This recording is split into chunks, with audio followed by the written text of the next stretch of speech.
Hey y'all, I'm Yadi and welcome to my page. I've been wanting to do this video for a while. I have been a beauty lifestyle creator officially for a little over a year now. I started in the fall of 2023.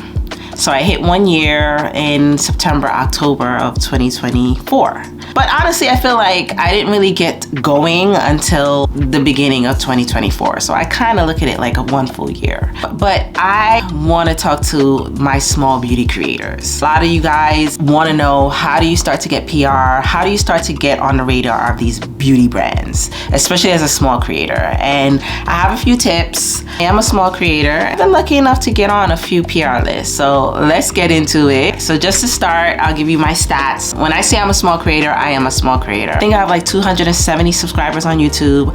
I have 340. Let me pull it up. So on my Instagram, I have 343 followers. TikTok is my main platform.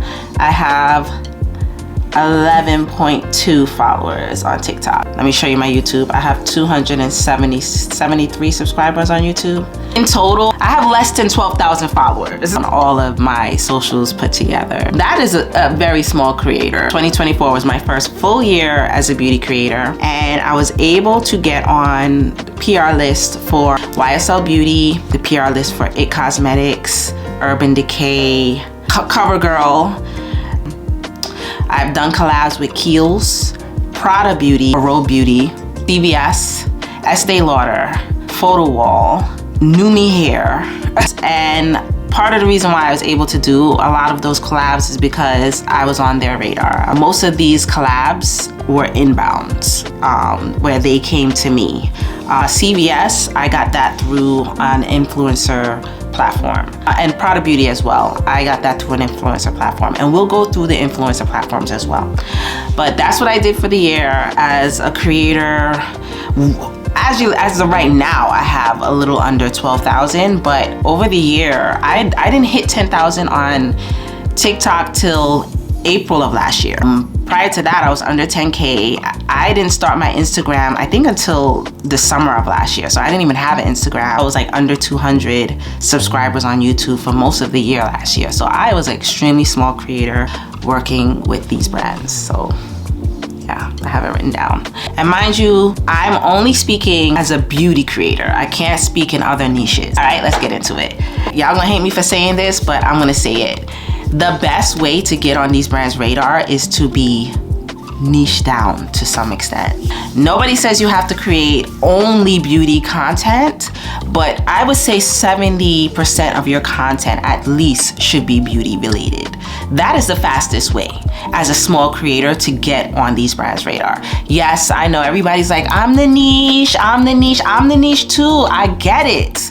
I get it. I am multi-passionate. I really love to talk about everything under the sun, but the reality is you really want to double down on beauty content. So as much as possible, try to find ways to create beauty content. And of course, there's different ways of doing it. Do your vlogs, and while you're doing your vlogs, stop in CVS and talk about some drugstore brands that you like. There's ways to incorporate it. Niching down nowadays does not mean, and this is my opinion, it does not mean that 100% of your content has to be based on the same thing. You can branch out. There is content pillars where you can, bring in other aspects of your life, but still have it somewhat relate to who you are and what you're talking about. I'm sorry, that's my phone. For me, I can tell you, I've been dabbling in makeup since I was in college. After I had my kids, I stopped. I didn't have time for myself anymore. I wasn't pouring into myself anymore. So this journey, a lot of it had to do with me finding myself again, finding what I loved and getting back to that. So that's something else that you can talk about. There's so many ways to spin it. The second thing I would say, you want to approach your content from the angle of education. What does that mean? Okay, so a lot of us tend to try to show up your skill. For Valentine's Day, let's do a Valentine's Day look. New Year's look, let's do a Christmas look. And I do it too. Girl, I love to do that. And you throw some music on top, or you do some transitions, some cute stuff, just to get the content out there. And those are good. There's nothing wrong with doing that. But you do want to make sure that a good percentage of your content, you are educating, you are talking about the products, or you are telling your audience what you like about the products, what you don't like about the products. How do you use this particular product? How has this product helped you? I follow a lot of beauty creators, and I want to say this: if you are a beauty creator, especially if you're a small beauty creator, follow me on my socials. I follow back. Like, if I find your page, and even if you have not followed me and you are a beauty creator, I see that you're trying, I will follow you. Like, I love supporting other small beauty creators, the larger ones as well, but especially if you're a small beauty creator, I love supporting you guys. But as a small beauty creator, that's one of the best ways to not only get on the brand's radar, but to gain the trust of your audience. And that comes into play because as a smaller creator, you might not have the following, but you want to have the engagement. And engagement comes from providing value to your audience. So how do you provide value? Make sure that you have videos on your page where you're talking about the products in depth. What do you like? What don't you like? What would you use this product for?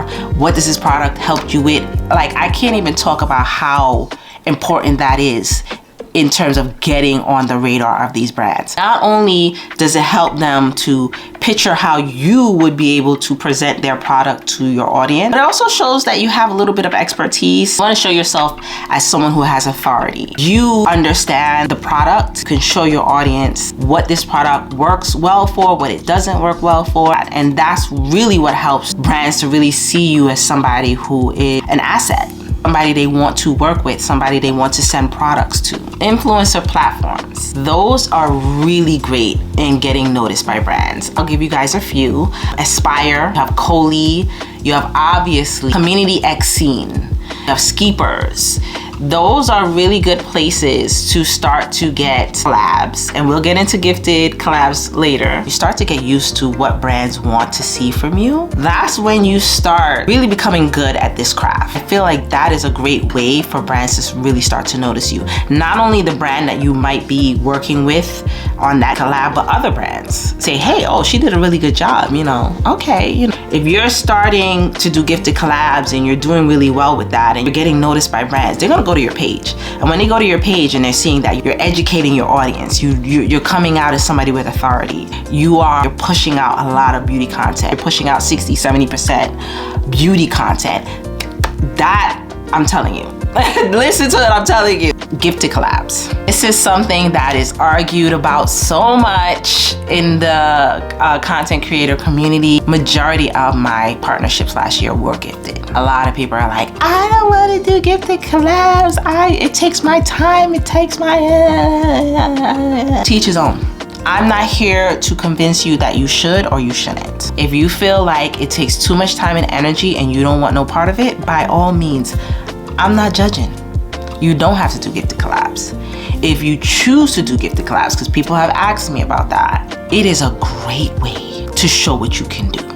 There is no career or field that you can go into that is high paying, that is going to pay you without you doing some type of free work.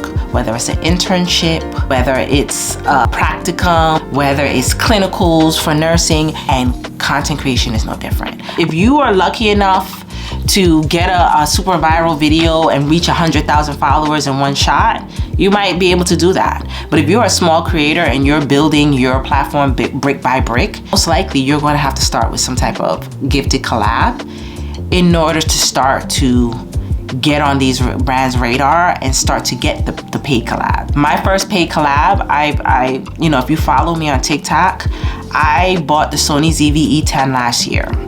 And my first paid collab paid for it. My first paid collab just paid for it. Like, the money is out there. Like, we're not talking about chump change. We're talking about, this is money, this is rent money, this is mortgage money sometimes. Even as a small creator, you can make good money, but you have to bring value.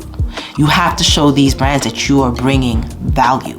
That doesn't mean that you have to go out and buy the biggest and best camera, but it does mean that you have to show that you understand how to create high quality content. And how you show that you can do that is by doing gifted collabs. Like I said, you don't have to, but that's my take on it. That's my take on it.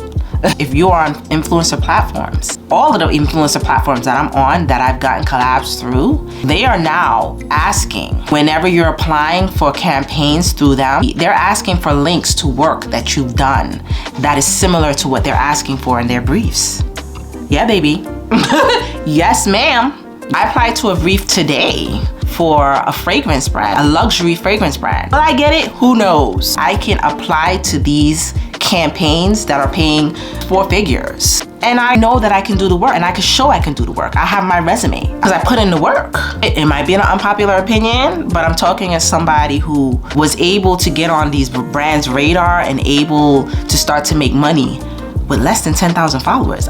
Another great way to get on brands' radar is just to network with other beauty creators. So it's not about competition. Let me tell you, it's not. Everybody's different. Everybody offers something different. And I'm gonna go into that as well, but sometimes they have a link. I can't tell you how many other creators I've been able to recommend. If creators have recommended me, that's how I got on it. Just making friends and networking with other people in your community, in your niche, can help tremendously. Not only to get on the radar of these brands, but also so you can know where to look. A lot of people come in my DMs and ask me like, how did you get this? And I don't gatekeep. I will tell you exactly how I did this, how I did that, how I got this PR. I don't gatekeep. If it's for you, it's for you. If it's for me, it's for me. Don't underestimate networking, reaching out to brands and pitching yourself. It has not worked for me yet. Let me backstep, because I don't only do beauty content, I do lifestyle as well. Like I said, I do maybe 70 to 80% beauty and like 20% lifestyle. I've pitched when it comes to lifestyle, when it comes to restaurants, because I do some restaurant reviews as well. Beauty wise, I have not had any luck there. Can you get some luck? Absolutely. There's no harm in doing that. But the best way to get on these brands' radar is to create organic content. Always be mindful that they are watching. You might have 200 followers, they're watching, okay? So be strategic about how you're doing it. Product reviews. I feel like product reviews are one of the best ways to get your name out there, to get on these brands' radar, but not just product reviews. So as a beauty creator, one of the best ways to set yourself apart is to set yourself apart. What makes you different from the other 100,000 beauty creators out there who are actively posting? For me, I'll tell you, I'm in my 40s. I'm 41 this year. Last year I was telling everybody I'm 40. I'm 40 this year. I'll tell you my age anytime because I'm proud to be in my 40s. I'm having fun. I'm doing what I love to do. And I feel like being a 40+ creator sets me apart in the beauty industry. So that's one of the things that I talk about a lot. And how that makes me different, my skin is different now. I used to be an oily skin girl. I'm combo dry in the winter, you know? So for me, when everybody is talking about, you know, mattifying, I'm talking about hydrating. And there are people out there who have skin like mine, who want to know more about hydrating. Does this foundation work for our skin at our age, that our skin is now changing? We might be going into menopause. Some of us are already menopausal. How does that affect us and our choices in the products that we use for beauty? That might not apply to you, but there might be other ways in which you can set yourself apart. Your skin complexion, Gloria is a perfect example of somebody who used what set her apart to really make her way through this beauty industry. And she's doing amazing. And I am rooting for her because I love to see it. But that is another way that you can set yourself apart. What makes you different? And when you're doing these product reviews, which going back to my original point, hit it from that aspect as well. I'm a 40-year-old busy mom. How is it going to help me? Does it help me? And I'll go into that as well. Negative reviews, neutral reviews, and how I approach that. that is a great way, excellent way. When the new product launches come out, if you can get your hands on it, being a beauty influencer is not cheap. It's not cheap, girl. You can try to save money here and there, and you don't want to promote overconsumption. But yeah, sometimes your audience is going to be looking for you to review the latest. Right now, there's the purple powder, the Ube purple powder. I'm on the fence of whether or not I even want to try it, because I'm like, I don't know if it's something that is gonna work for me. I don't know if I want to spend the money on it. I might go to Sephora tomorrow and just see the price, and if it's not too expensive, I might just pick it up. But it's not something I see myself using all the time. I've watched several reviews, so don't feel pressured to run and get every latest release and review it. If you feel like it's something that might not work for you, then you could just skip it. But sometimes, even if it doesn't work for you, it's a good idea to do it. Somebody might be in your same position and they're looking for someone to tell them whether or not they should make that purchase. It is really a decision that's up to you on how you want to approach it. But generally speaking, product reviews are a great way to get on the radar of these brands. Tag the brand, engage with your audience in the comments. Negative reviews. I don't want to say negative reviews. Let's say honest reviews, because that's really what it is. And there have been times, a few times, that I've tried a product. Actually, it's happened to me that I've tried a product and at first I didn't like it, and towards the end I'm like, oh, it actually looks nice. And I'll, when I'm editing, I'll keep all that in. Over the summer, Danessa released her concealer, and when I first tried it, I was filming and everything, and you could see in my face, I was like, oh no, it looked way too warm, way too orange on me, and I was like, this is not it. And I love Danessa Myricks, and I was like, oh, what is going on? And I got all of that on camera, and when I was editing it, I was like, I don't know if I want to keep this in. And I ended up doing it. I ended up keeping it in because towards the end, once I had done and finished my face, oh my God, it was gorgeous. The makeup was just gorgeous, and I put it up, and I didn't go viral, but it did well for my standard. Your honest reaction to things really help, not only to strengthen your relationship with your audience. I mean, that's the main thing. You really want to have your audience trust you. So getting your audience trust, not influencing them to buy something that you know doesn't work.